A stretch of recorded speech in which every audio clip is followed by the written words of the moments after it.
Back to the phone lines. We'll talk next to Anna, listening in Houston, Texas, on the World Wide Web. Hi, Anna. Hi, how are you? Good, thank you.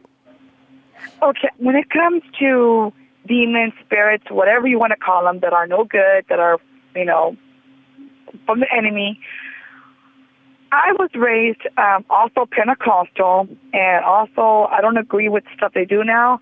They believe in screaming, rebuking the devil, and now on I heard about you have to divorce these demons because supposedly they think they're married to you. I know it sounds crazy. They're called water demons or water spirits. And supposedly it is biblical. I don't know where, but that's what they say.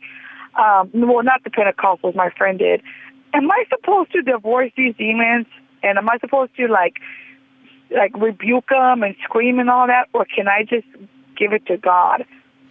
Well, what does Paul tell us when he talks about spiritual warfare? He says, be strong in the Lord and in his mighty power. So the first principle is that we must trust in the power of God to protect rather than the power of Satan to pillage.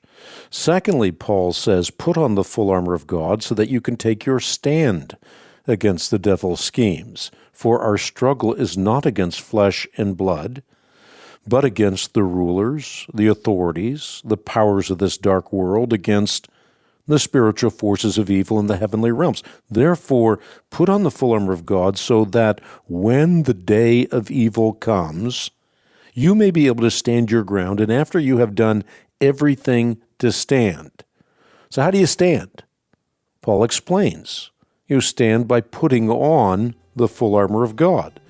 And that requires understanding what each of the pieces is and how you are protected by putting on each piece of the armor.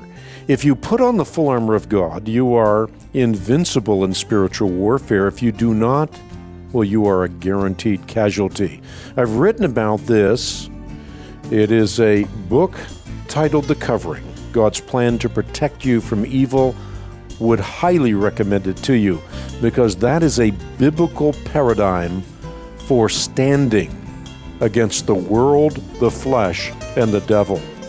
Again, if you put on the full armor of God, you're invincible in spiritual warfare. If you do not, you're a guaranteed casualty. Out of time for this edition of the Bible Answer broadcast. Do remember the resources I've talked about, including the covering, you can find on the World Wide Web at equip.org.